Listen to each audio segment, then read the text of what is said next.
Bismillah ar-Rahman ar-Rahim. Assalamu alaikum. I am Professor Adam Ahmed Adam. This immunology lecture is about immunopathology. Sometimes the immune system malfunctions and it causes some diseases, and these diseases are known as immunopathological diseases. There are three groups of immunopathological diseases. Number one, hypersensitivity reactions.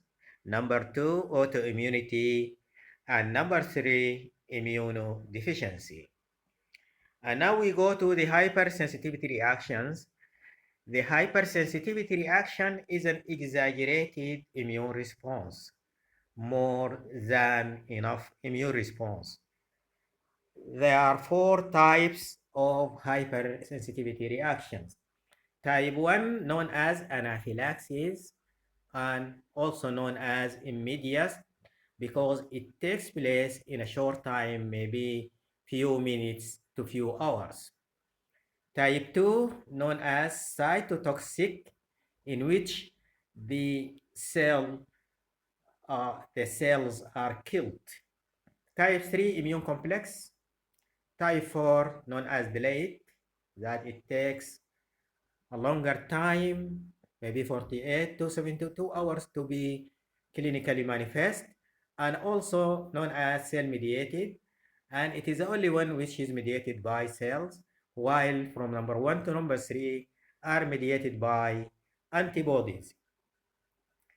Type 1 hypersensitivity reaction, this occurs in atopic people who are genetically predisposed to respond to certain antigenic stimulation by production of IgE. So those atopic people produce IgE to certain antigenic stimulation. Antigens for those people these certain antigens are known as allergens.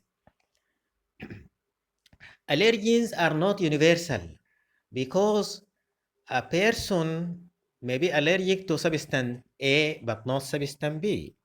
And another person is allergic to substance B but not substance A.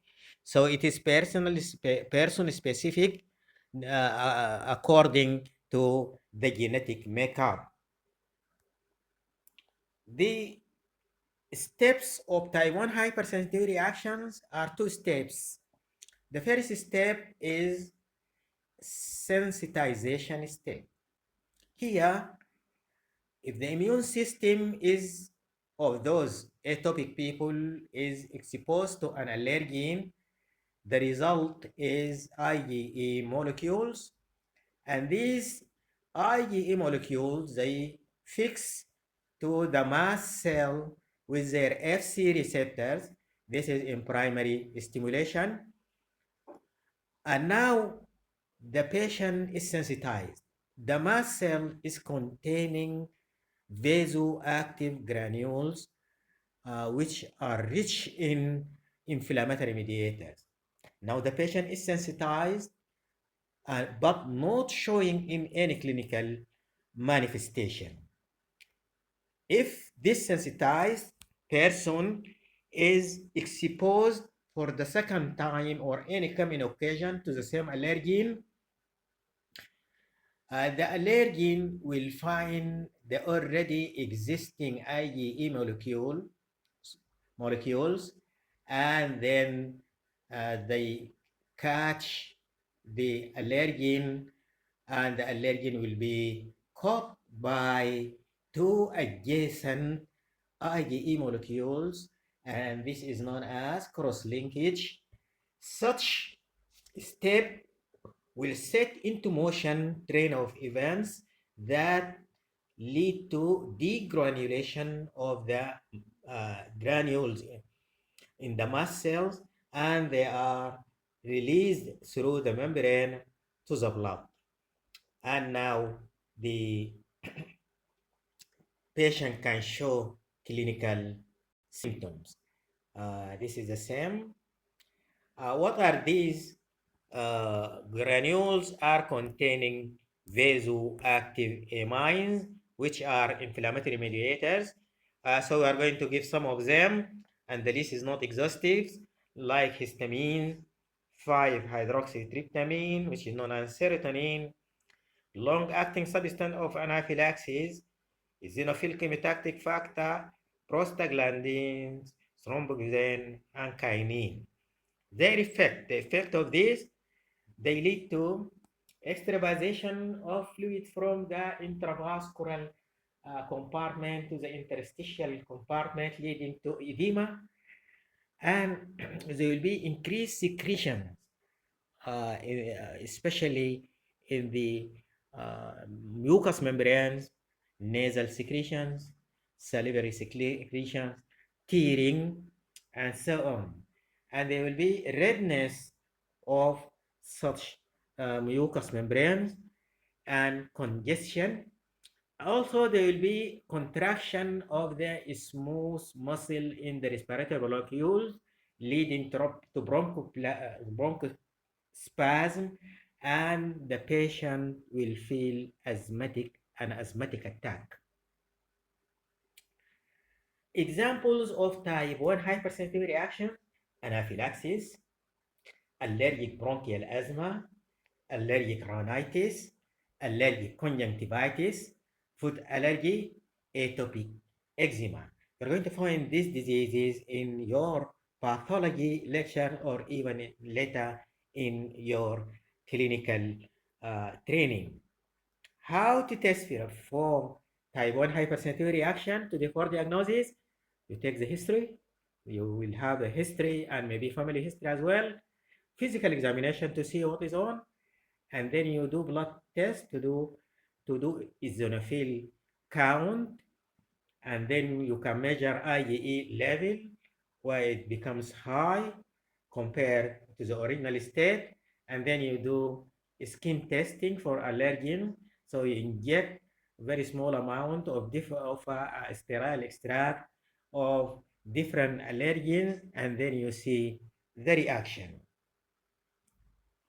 Treatment: avoidance of the allergen if possible.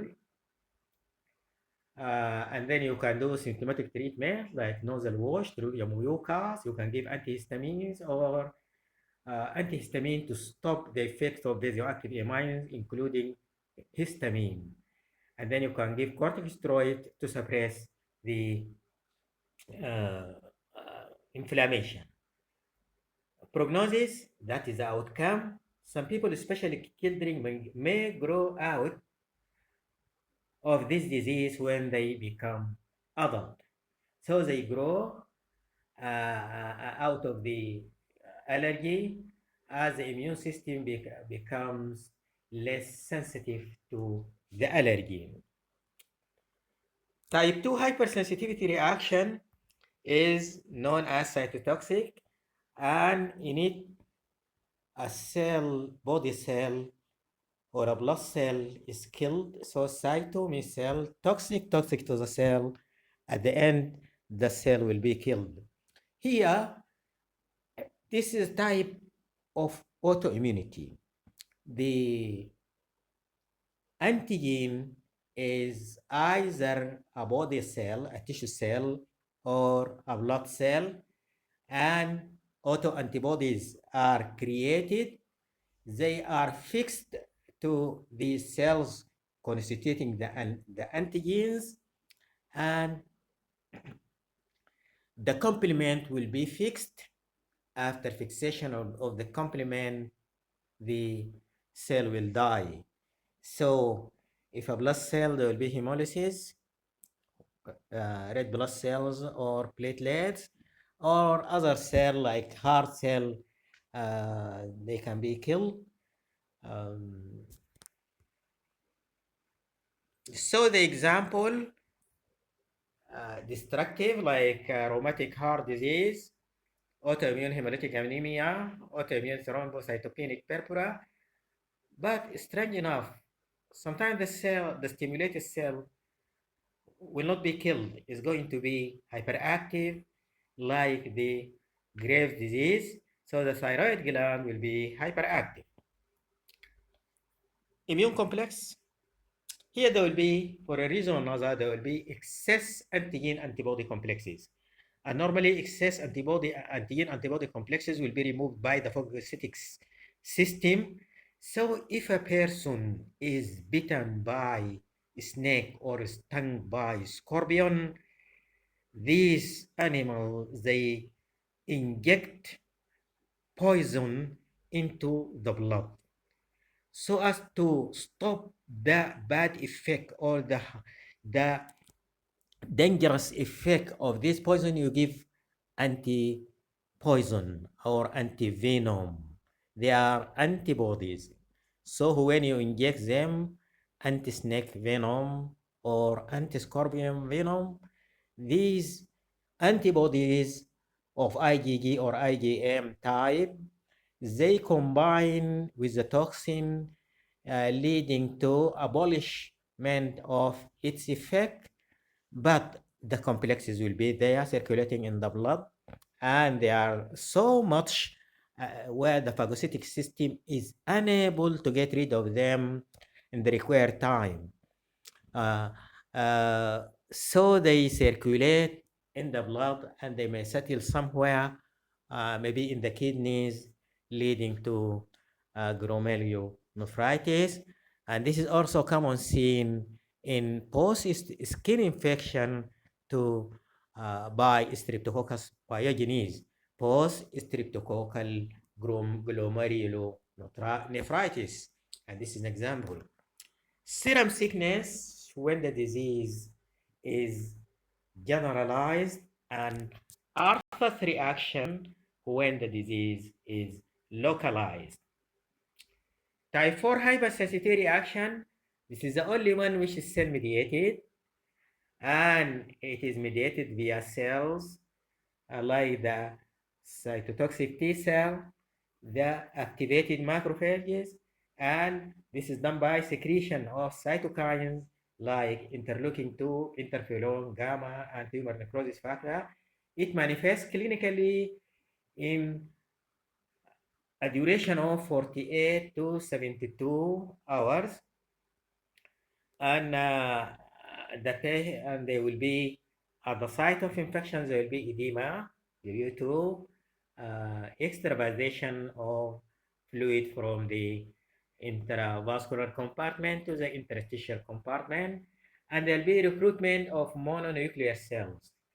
And the best example of it is the tuberculin test, which is a diagnostic test uh, in tuberculosis. I wish you all the best, and I hope that the lecture is understandable. Thank you very much.